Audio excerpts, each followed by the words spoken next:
On the way, he came upon a small group of German frontline troops who had been cut off and trapped between the Russians pushing forward and the Guard cavalry seeking to escape. In the end, 1st Company turned right and entered the valley to seize Hill 290, which was already clearly visible, while 2nd Company pushed along the left flank towards Hill. 320 and 3rd Company remained for the time in reserve on the highway in the event of a clash with the enemy. A bike squadron was added to strengthen the 1st Company. During the following couple of hours, 2nd Company continued to make little progress against the well-dug-in and camouflaged enemy, and were finally ordered to dig in and hold the line where they lay. Meanwhile, as already said, the battle group under Lieutenant Pommer, while crossing the wide, steeply banked valley with its dense underbrush and murderous escarpments, had come upon a small but courageous group of front-line soldiers who had been cut off by the Russians. All around this tiny squad, led by a splendid lieutenant or first lieutenant whose name now escapes me, lay clusters of dead Russian cavalry all along their well-beaten path of retreat. Later that morning, this small group was attached to 2nd Battalion under 1st Lieutenant Witwer, who had finished mopping up to our rear. By lunchtime, the sun grew in strength, and while the melting snow ran down the road in small rivers, any movement in our camouflage jackets caused us to sweat profusely, an unpleasant side effect of which was the inevitable cooling at the end of the day. The enemy took sharp aim at Hill 320, where, in accordance with an age-old German military custom, artillery observers had taken up position and where the area already bristled with their radio antennas. Having first fired their 7.62 centimeters guns without evidence of success, the Russians plastered the hill with repeated salvos, and even Major von Lindquist, who had climbed up to survey the surrounding country for himself, barely escaped with a dirt-streaked snowsuit and blackened face. Nonetheless, bit by bit the valuable radio equipment and its personnel fell victim to the enemy, and by evening we were again desperately short of radio operators and artillery observers. I had warned the latter about the dangers of the hill and instructed them if necessary to shift slightly further south.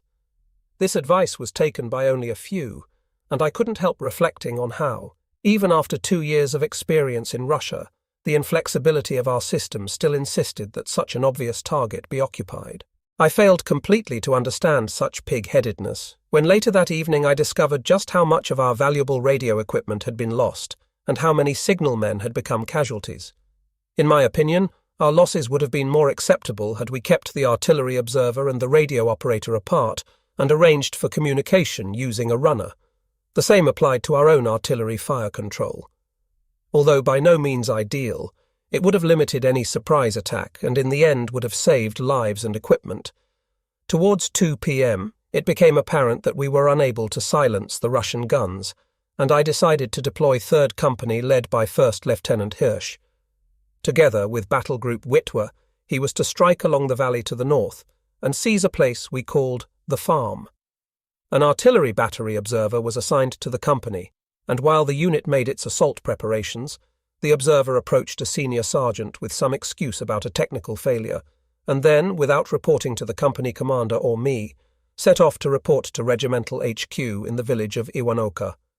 No sooner had the issue been resolved and the result reported back to me, it had begun to grow dark and the time for an attack had passed. Communication with artillery observers was difficult from time to time, whereas I preferred wherever possible to speak to them directly, making my wishes crystal clear in firm, unmistakable terms. Young company commanders sometimes became entangled in matters for which they had no training, and were bullied into accepting one mysterious technical failure or another. 3rd Company stood ready at 7 a.m. on the morning of the 24th, and in response to my angry complaints, the artillery support was now promised for the hour requested, and in the end it proved decisive. The sky to the east and northeast took on the colour of steel blue through which the odd star could be seen, and not too far off lay the cities of Woroshkilo Grad and Royal Lugansk. The weather was bitterly cold, and the men began to cut ice blocks to conceal their rifle and machine gun positions and build a protective wall against the biting wind, while battalion staff dug itself in along a 6-foot snow wall that ran the length of the road. The result was a rabbit warren of paths and tunnels, in which we made ourselves as comfortable as possible for the night. With the departure of the last motorized vehicles, the highway became quiet until a pair of sleds drew near. They belonged to the battalion's supply detachment, and, upon arriving at our position, they separated with each heading towards the extended line of companies. Suddenly, a hot cup of tea appeared on the snow ledge in front of me, a ledge that had been partially covered by a tarpaulin to protect the telephone equipment. In one hand, the tea, and in the other, a tinned meat sandwich, which had first to be thrust into a pocket to thaw it out. All the while, the rising moon gave one an illusion of warmth, and so I enjoyed a comfortable evening meal. On our front, all was quiet. Only to our left, from the direction of Juliño, did we expect a visit from the enemy. The village had been swiftly seized by the 2 battalion before the onset of darkness, and we had received warning from the regiment of possible Russian stragglers or evaders who might be heading our way. However, with exception of a solitary horseman and a man on foot, no one came near us. The horseman came close and stopped to cast a suspicious eye on our wall of snow. A shot rang out and the saddle was suddenly empty. The horse remained in place and became valuable booty, while the drifting snow quickly covered the dead rider whose body was invisible by morning. The man on foot, who was already wounded, was dealt with by a second shot, and later, when there was time to reflect, I suddenly became aware of how brutal and pitiless the winter war in the East had become, both at the front and in the rear areas. No longer were there conditions of mercy, such as there had been during the Great War, at a time when both Russia and Germany were signatories to the Geneva Convention, and when the former considered itself a European nation with European standards and a European world view. Just think, German and Austrian prisoners of war were given permission to buy food at railway stations as they passed through. To me, it appeared there had been a huge change in the character of these people, who over the past 20 years seemed to have turned away from the West and have become more deeply influenced by Asiatic norms. In the years to come there will, I think, be much to learn and write about this terrible war in the East. Down in a wide valley, we heard repeated bursts of machine fire coupled with the heave-ho of men hard at work. They were the voices of Russian stragglers and their sled supply units as they struggled through the deep snow in an attempt to escape to the north. Our machine guns pursued them, however, due to the many blind spots and our lack of manpower, we were unable to bottle them up. Shortly before dawn, an artillery observer made an appearance and was assigned to 3rd Company, whose men had crawled forward on all fours as far as the ground protection had allowed, and had erected a wall of snow to protect and camouflage their presence, while men of 2nd Company lay nearby, pale and silent, behind their blocks of ice. Arriving at a wind-sheltered spot where the snow was hard and firm, I lay down beside a man I thought was sleeping, but when it came time to move, I discovered he was dead, for by now the facial colouring of the living matched that of the dead, a greenish yellow. The pale moonlight gradually merged with the dawn, and it quickly became light. The 3rd Company attack began at 7 a.m. However, it was not until 10 a.m. before the many steeply banked creeks south of the farm had been crossed. Progress continued at a snail's pace, for the snow underfoot was soft, and the men were forced to wade through waist-high drifts. Working their way forward from gully to gully and ridge to ridge, they finally reached a grey wooden barn, which was the last remaining building of what had been the large collective farm we simply called the farm. 2nd Company and the assigned artillery observer worked so well together that the Russians soon melted away, and only in one corner, where there was cover about 200 metres to the west of the farm, did the men in the company have to resort to mortars and artillery to silence the foe. Upon reaching the scene, we discovered mounds of dead Russians who, until finally forced out from the protection of a snow wall and a section of last year's trench, had put up a bitter defence. They had dragged in fresh supplies and moved about with astonishing disregard for their own safety.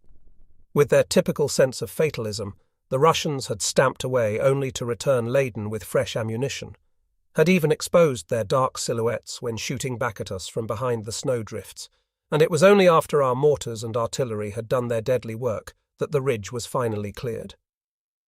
Among the dead enemy was a sergeant in a white snow shirt who appeared to have been the leader of the defence. No sooner had I reached the heights on both sides of the farm and had given orders to the company commander to reorganize their men and start building defence positions, than there followed a deafening roar as tank shells fell in our midst. After taking hasty cover, we noted with relief how a second tank driving down the road towards Hill 320 had suffered a direct hit. From the burning hulk, the usual oily black column of smoke rose up to smudge an otherwise snow-white scene. The rest of the day was relatively calm as the enemy appeared, not have planned any immediate countermeasures other than the presence of a solitary tank rumbling around the village of B, and a few scattered rounds from a Stalin organ, a multi-barrel rocket launcher. On our side, detailed preparations were underway to have my battalion relieved during the course of the coming night. By 2 a.m. the relief was complete, and we were able to make our way back to the highway, which appeared darker, windier, and colder than ever. My driver Jäger had the habit of standing up when driving the sled, and, while steering the ponies along the winding, flat surface of the road, he resembled an old-fashioned coachman. Customarily, I hung one leg over the side of the sled, which had less to do with any mistrust in Jäger's ability as a driver, but more to do with the unpredictable conditions of the road. There had recently been a massive crash in which the contents of a sled had been thrown far and wide. The unlucky driver had to be revived from a mild concussion, and considerable time and effort was spent gathering scattered weapons and ammunition, which even included a heavy crate of shells for the 88mm heavy guns. On that occasion, the driver had been a shy but capable young Russian of about 18, who had been with us from the beginning of our advance to the Don, and who was not only driver for battalion staff, but also cared for the horses and made sure the sleds were in good working order. He possessed at all times the same expressionless face, both in funny and in serious moments, despite knowing that it might at any moment be all over for him. I can still see to this day his narrow, youthful profile and the look of silent acceptance which gave him a distinctly dark Asiatic image, especially with his greasy winter hat and its constantly flapping earpieces. Late next morning, under grey, drizzling skies, the battalion, using a long convoy of sleds provided by the 302 Division, left the town of Iwanoka, a town only notable because it lies at the highest altitude in all of South Russia. Its houses were built in typical wood and stone construction, each with a rust-red metal roof, and each with an extensive garden, making the town appear to stretch out forever. At the town's highest point, there was a small square where once a monument had stood, the pieces of which now lay scattered under the trampled snow. The square was lined by houses of more solid structure dating back to an earlier time. These included a pre-Bolshevik church and a squat, many-columned edifice bearing the scars of nearby bomb blasts and gunfire. Some structures even exhibited boldly painted signs identifying the various army units in occupation at one time or another. In Iwanoka we buried the body of Lieutenant Weiland, who had been commander of 1st Company, and who had been killed by an artillery shell. He was a former senior NCO and, much like the unlucky Lieutenant Kramer, was a recent arrival to the battalion. Our route march took us via Petrovenki towards the north, where at the end of the day we settled into a village near the railway line. Next morning, marching as a complete regiment, we headed due west and by midday had reached the village of Gorodishche, which, having been the scene of severe fighting, presented us with a sight of utter desolation. No sooner had we entered the ruins than we were handed fresh orders. Proceed to Fashtauka and prepare for railway transportation. I reckoned there must be a big stink somewhere for them to need us so soon. The road to Fashtauka was full of steep hills and sharp curves, and before reaching the accursed railway station, we bypassed the blackened ruins of an open-pit coal mine. Despite having seen no fighting for some time, the railway station still had a very warlike appearance, especially with railway troops nervously patrolling up and down the line, and occasionally shooting into the air to frighten off the spooks. Our rail journey carried us through the city of Odessa, from where we caught a glimpse of the harbour and a few sunken ships of the Soviet Black Sea Fleet. Overcome by an overwhelming feeling of having earned a rest, the men made themselves comfortable in the warmth and cleanliness of their respective railway wagons. The day following proved to be one of the most fascinating. We saw more in a few hours than we had seen during the entire 3 months of fighting in the area. It was a Sunday, and having detrained among the ruins of the railway station, we were able to look south deep into the Mios Valley with its vast banks, its many tributaries, the many ancient trees and the grey-coloured houses, all of which were now at peace, yet only days ago had been the scene of death and destruction. Now, however, it was time to say farewell to this all too familiar landscape. There was little to remind us of our earlier presence until the train pulled into the town of de Balzewo, with its dead, half-ruined industrial complex, its wretched worker homes made of wood and tar paper, and its packs of wild children dressed in oversized adult rags, who were either searching through the garbage or begging for crusts of bread. From there the journey took us further north, and bit by bit the world outside drew the men in their mud-streaked white winter snowsuits to the half-open wagon doors. It was not just the changing weather with its lilac-blue sky or the fire-red cloud banks, but also the overpowering vastness of the landscape scarred here and there by industrial smudges, embracing grubby slag heaps and inert elevator towers. Cement block apartment buildings, devoid of customary picket fences, rose like colourless cubes out of the ground, and were linked by a primitive spider web of electric cables and bottomless mud road strips.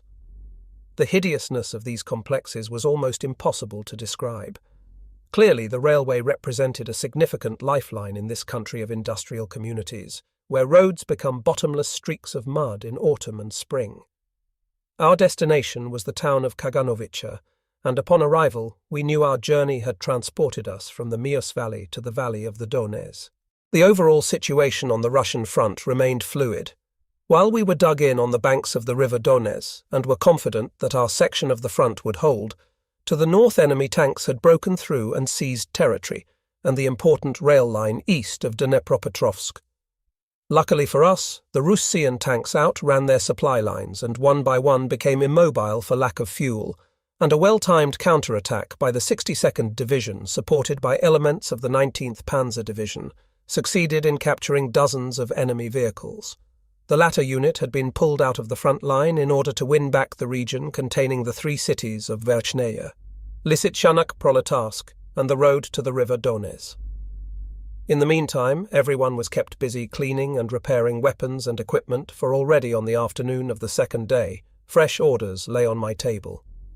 During the evening before the assault, Major General Huffman, who was not yet divisional commander, invited all available commanders to drinks.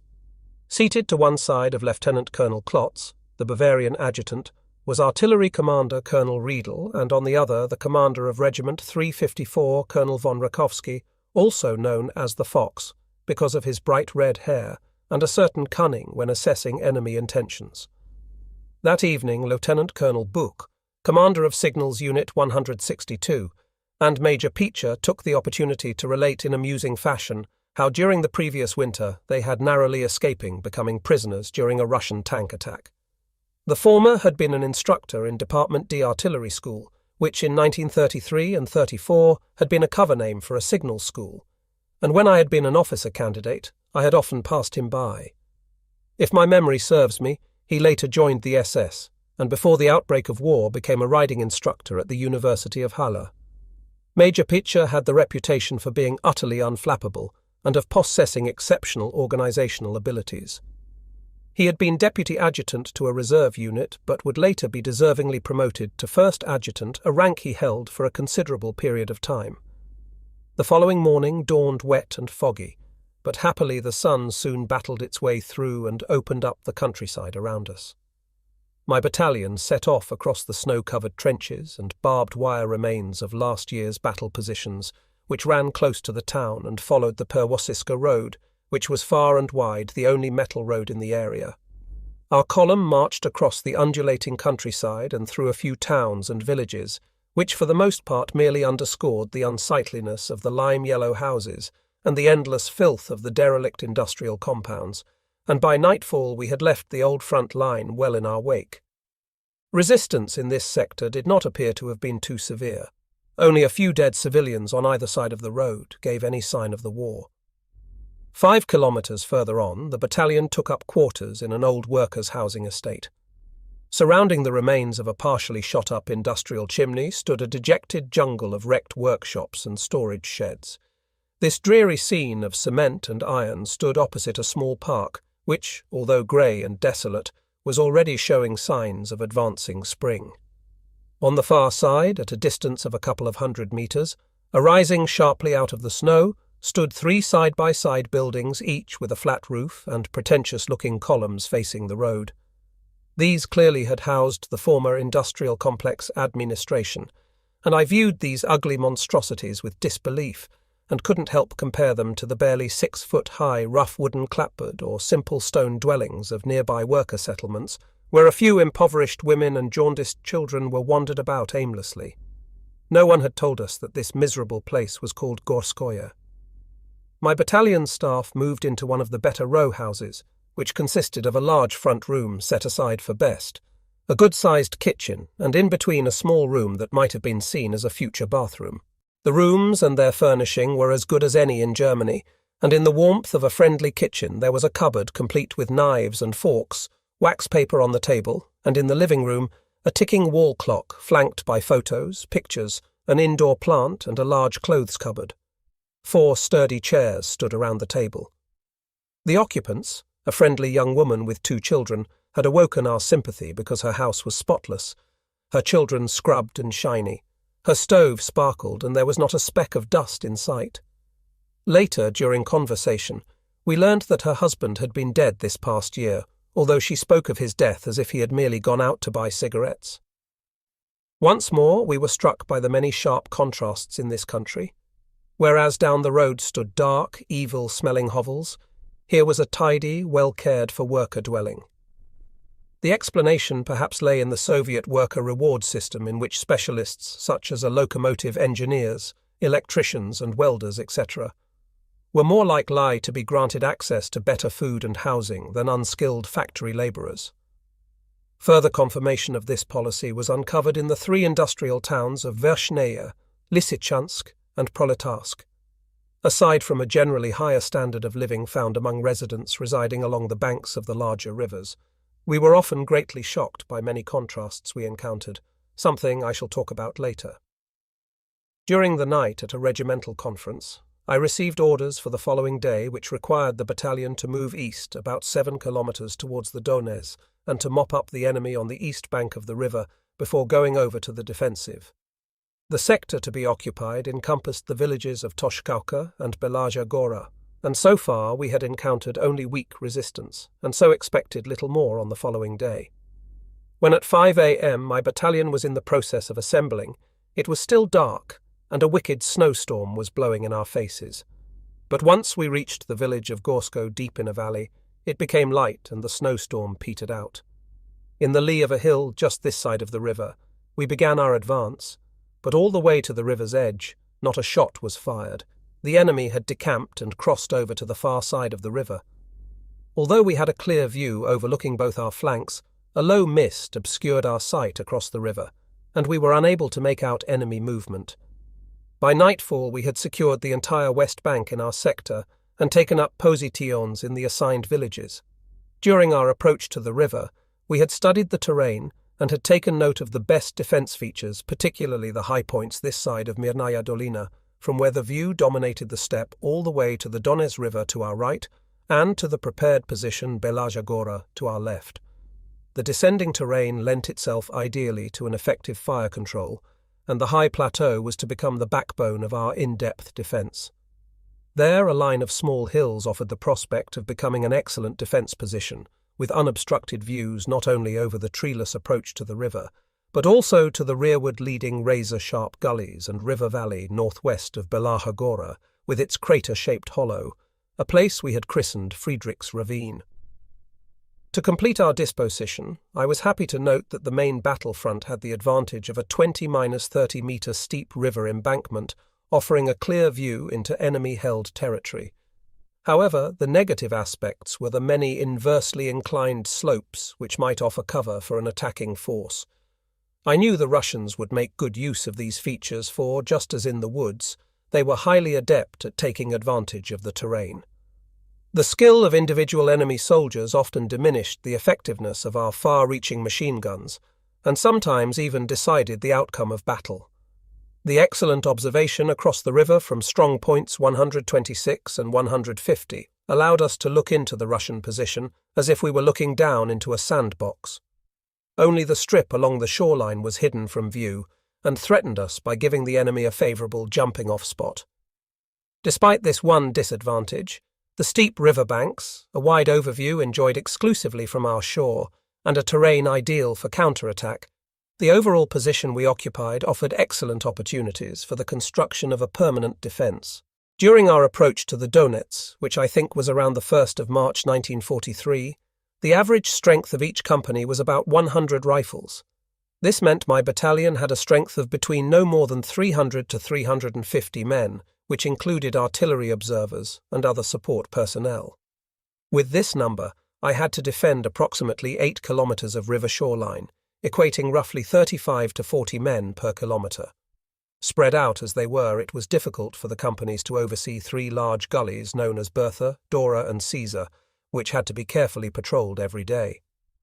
While 3rd and 1st Company were able to find shelter in the villages, 2nd Company had no such accommodation and had to be relieved at various intervals by elements of the first 2 companies until battalion trucks had hauled in sufficient lumber to build shelters and dugouts because, during those first few days, it was almost impossible to dig into the frozen earth, and the only shelter from the wind was a wall of snow.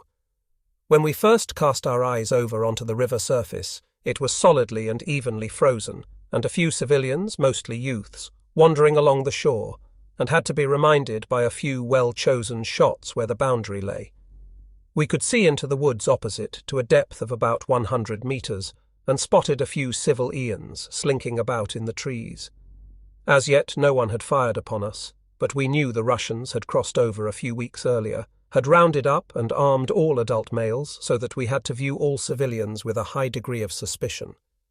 The bridges facing the village of Belaja Gora had been destroyed, and only a few shattered posts were still poking out through the ice. However, according to the villagers, German tanks had passed earlier over that bridge on their way east. Opposite the village of Toshkavka there was a so-called ice bridge, over which Russians' tanks and guns had supposedly crossed in January. This access was immediately destroyed by dynamiting the thick ice in a couple of carefully selected places. On our first day in our new position, there was no sign of the enemy. However, on the second day, he crossed the river with about 60 men and attempted to get a foothold on the heights overlooking Friedrichs Ravine. Their silhouettes were clearly outlined against the skyline, and with a swift counterstroke, we succeeded in throwing them back and clearing the left riverbank and our sector of all enemy presence. Meanwhile, civilians, spotted earlier amongst the trees, had begun to shoot at us, inflicting casualties and forcing 3rd Company to cease its employment of civilians in the digging of trenches. In the end, the shadows in the woods slipped away, but about then our neighbouring battalion began to report movement on the far shore, and soon after we too noticed increased enemy activity facing us. At a distance of about 2 kilometres as the crow flies, we detected the movement of individual cavalry units, motorised elements and troop columns in company strength. We watched the Russians proceed in a seemingly never-ending column along a soft, sandy road, and, when next morning they were still on the move, it appeared they had been assembling throughout the night. At first we saw only single artillery batteries, but soon spotted more tractor-towed batteries of 6 guns or more, and even into the 3rd day, the enemy continued to gather in great numbers opposite us. It was too far for us to engage them with infantry weapons, and our artillery, for lack of ammunition, remained silent. Only a reconnaissance patrol belonging to 3rd Company managed to crawl up to the enemy's approach route, but failed, however, to take any prisoners from whom we might learn why the enemy would elect to march what appeared to have been a couple of army divisions square across our front and risk being shot at rather than using a more direct route to their jumping-off area. The weather was warming up, large puddles developed on the ice, and soon water covered the entire surface. Fast melting snow exposed what had lain hidden all winter, especially in the village Toshkavka, which had been badly shot up. We found ourselves tripping over abandoned weapons and equipment belonging to the one-time defenders, including helmets, saddles and harnesses, gas masks and snowshoes. We identified most of it as having belonged to Training Brigade 900.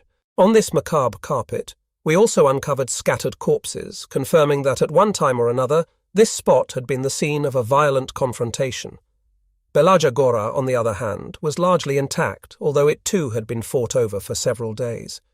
There we found piles of Russian ammunition, empty cartridges and bloodied bandages, all of which pointed to the route from which the enemy had come.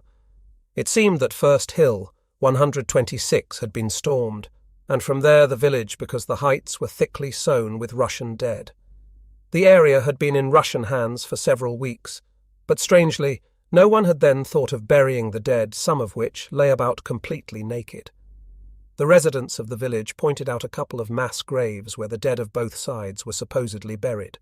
Members of 1st Company uncovered the dead of the training brigade, others belonging to a Lithuanian unit, including an officer, and they were all buried with full military honours.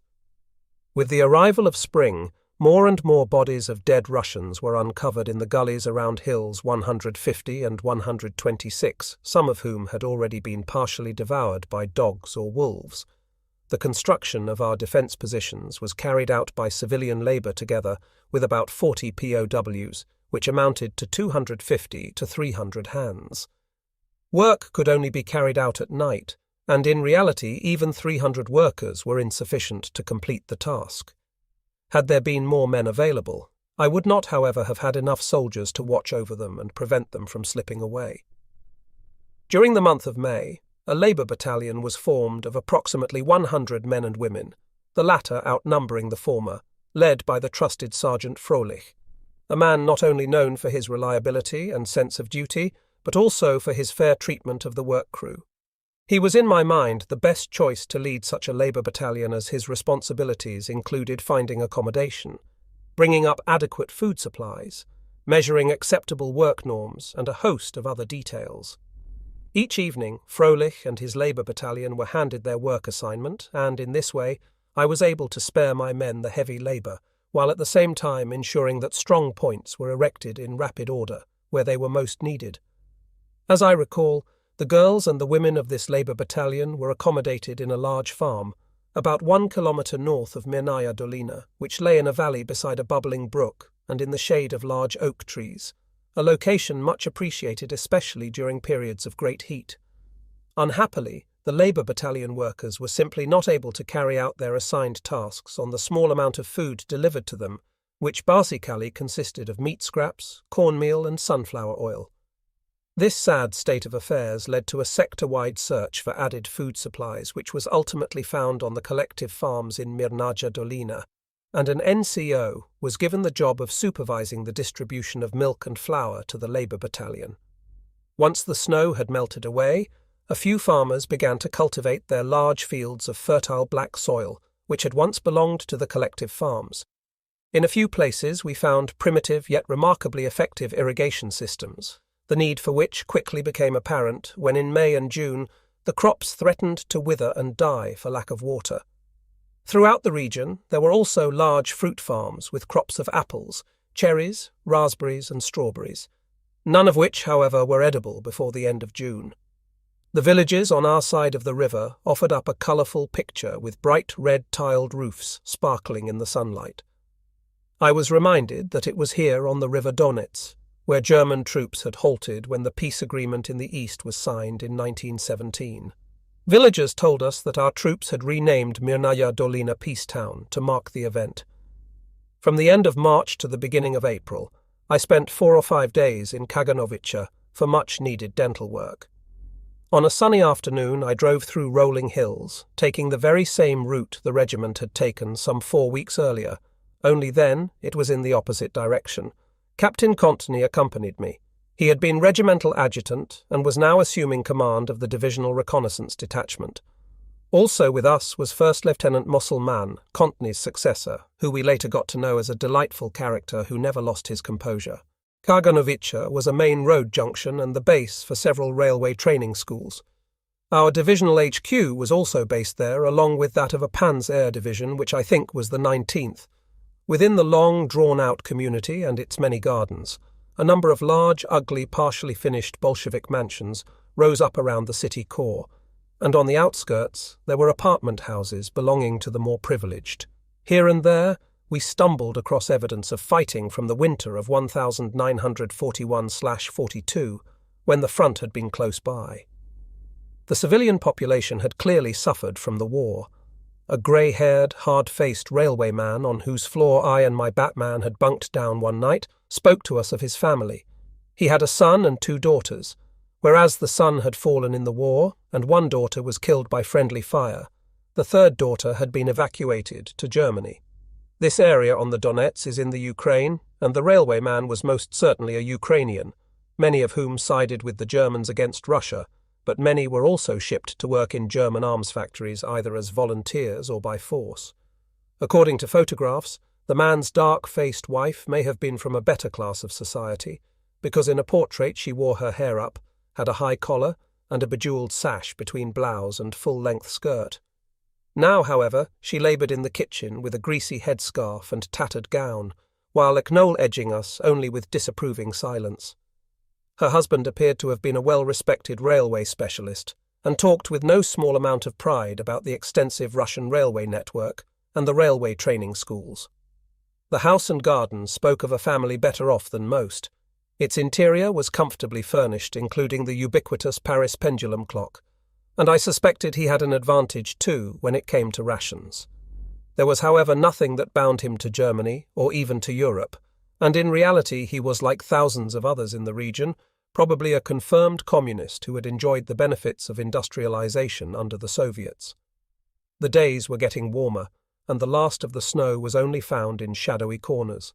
Mud, dirt, and animal dung lay everywhere underfoot, leaving everything and everywhere full of shit, which was a soldier's description that properly described all roads and paths. On our last evening at Divisional HQ, I was invited to attend the opening of the officers' mess, which had been cleverly organised in a small house nearby. Major Pietscher was our host and welcomed us in his best Prussian manner.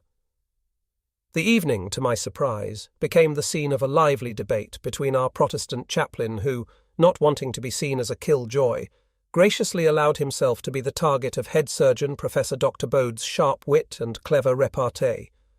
Amid much good-natured laughter, the evening sped by in insightful comment and witty jokes until the good pastor slipped, somewhat inebriated, under the table. Next morning it poured with rain. A train was to take me as far as Gorskoye, where a car was to pick me up and bring me back to my battalion.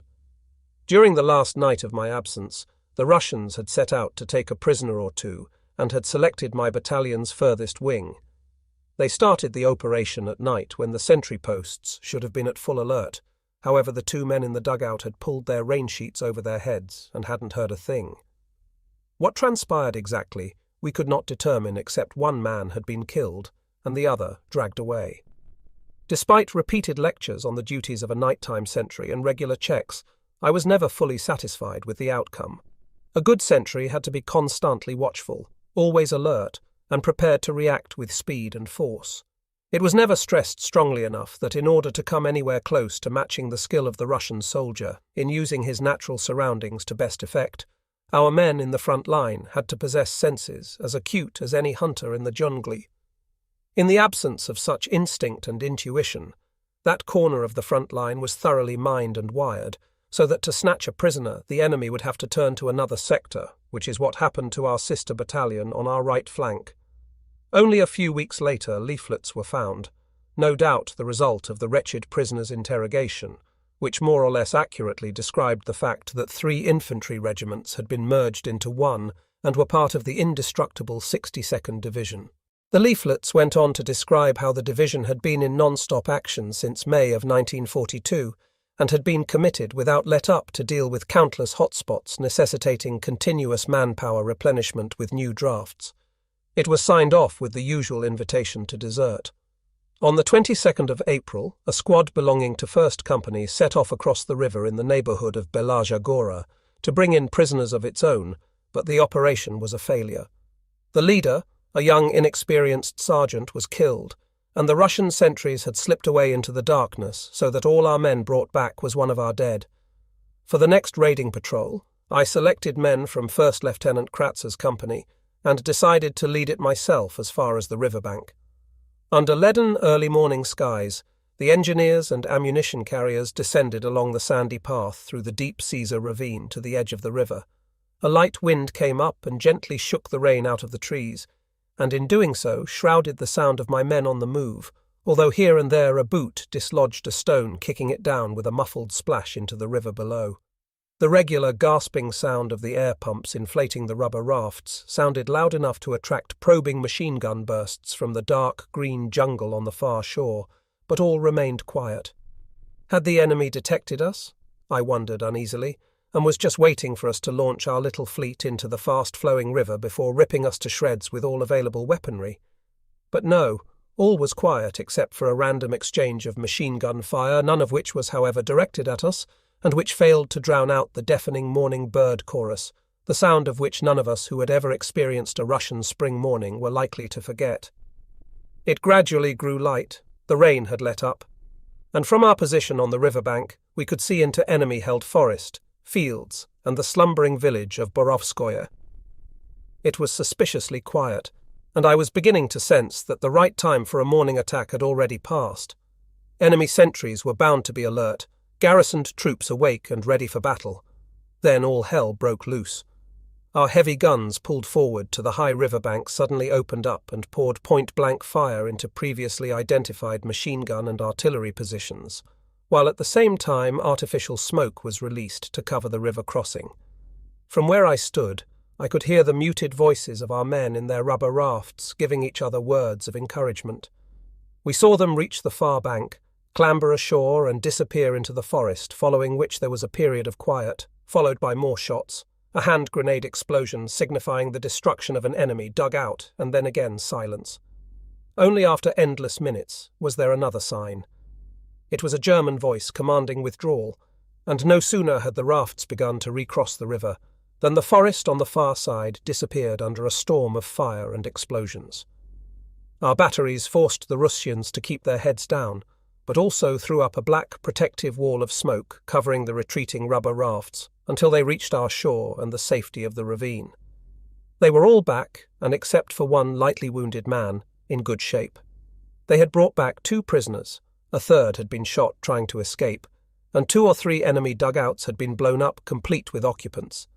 Having discovered the results of the raid, the enemy artillery went wild and began to shoot with every available caliber of gun at Hill 150, although by 8 a.m. everything was quiet again.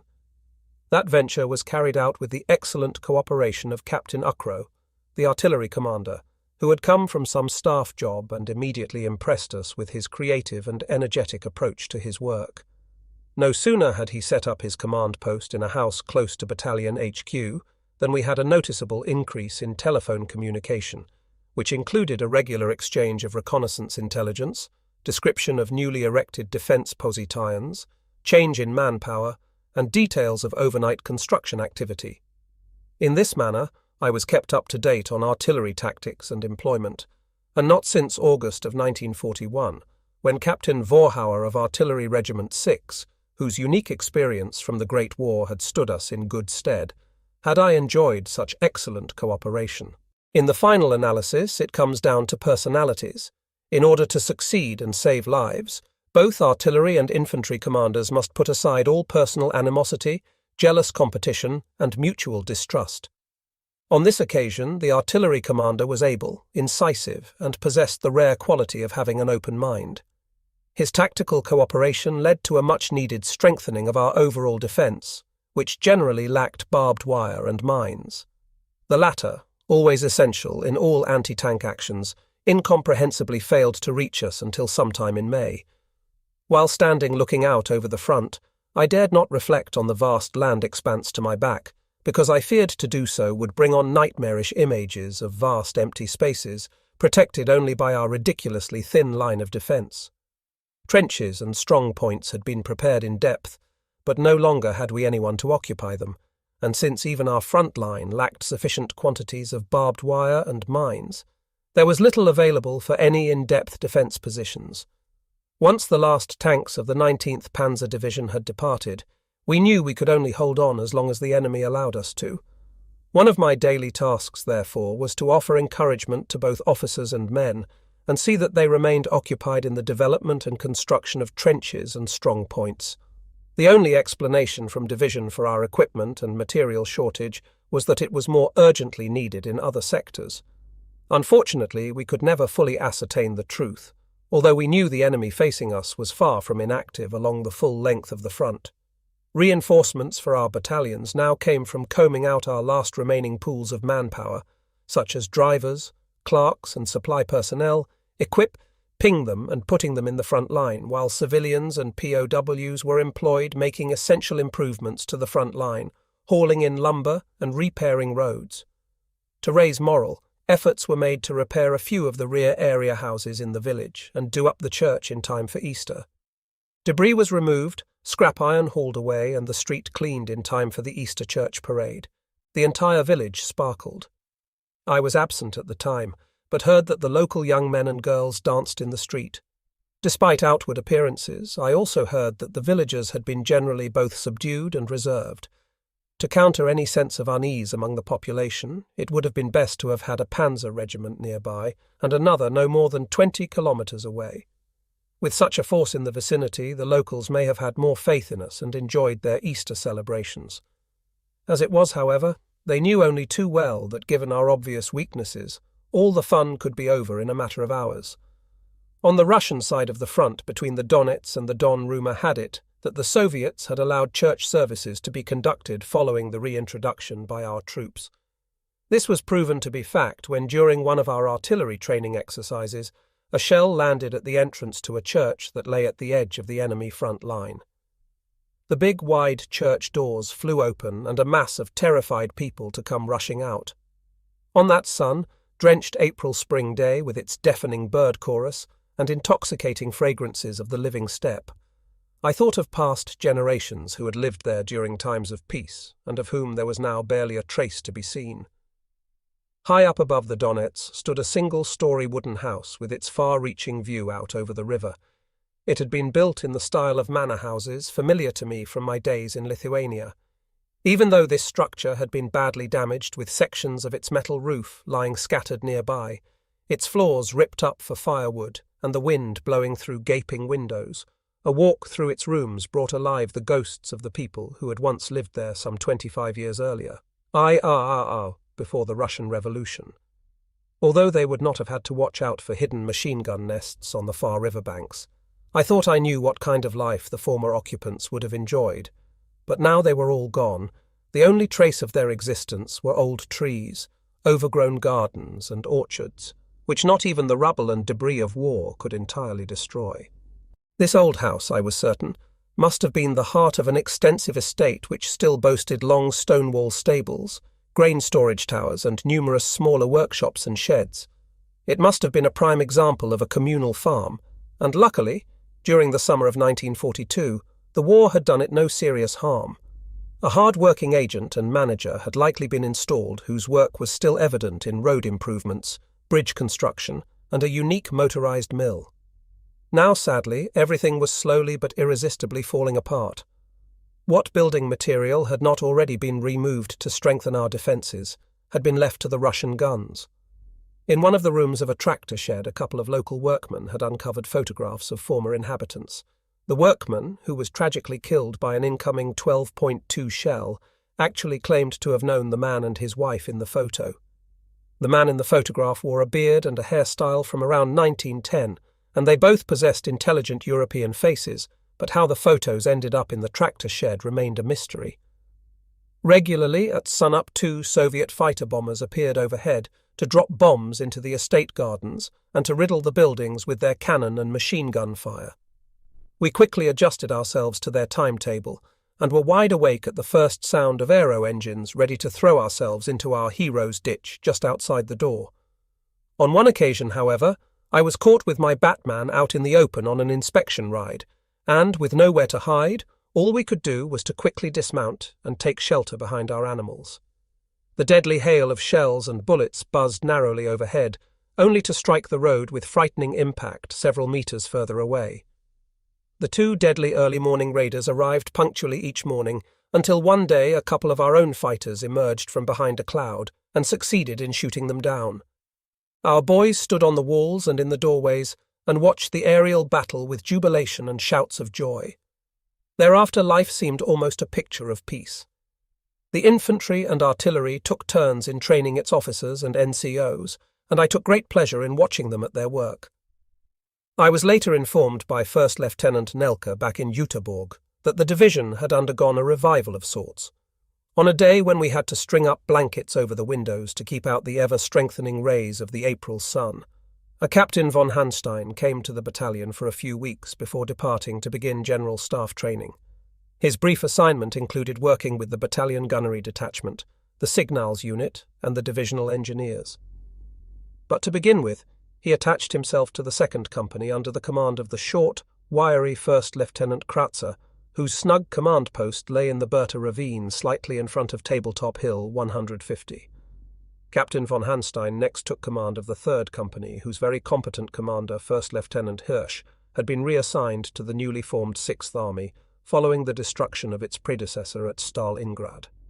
The sector facing the 3rd Company was seeing a lot of enemy activity. At night, the Russians crossed over the river with reconnaissance and raiding parties, while during the day they fired at every house with incendiary shells. Nighttime also saw the reappearance of the sewing machines. These were slow-moving bombers that sounded like sewing machines and were familiar to all along the full length of the front from the Black Sea to the Gulf of Finland. In the middle of April, we were treated to a pleasant surprise when at dusk a sewing machine, barely recognizable in the fading light, flew over the enemy position without being shot at, and proceeded to bomb its back area, sending up a colourful fireworks display. Before we understood that this was one of our own machines, a 2nd and 3rd flew over, and with vast stores of ammunition going up in flames, it burned brightly all night on the far shore. The Russians were, however, thoroughly confused and fired wildly both at us and into the air. Von Hanstein spent Easter with us at Battalion HQ, and following his departure we lost a cheerful, light-hearted soul who had brought a fresh outlook into our restricted world. He embodied an idealism and spiritual gusto of someone who drew great satisfaction from his career as an officer. In some respects, I recognized my own earlier ambition at its peak in the summer of 1939, when, following many months of study, I was the only one in the regiment to pass the staff exam. A career in the army had been my deepest wish following that morning in April 1930, when I was asked by my regimental commander, Major General Frank, what the key to success was, to which I replied perhaps somewhat precociously, work, work, and then more work.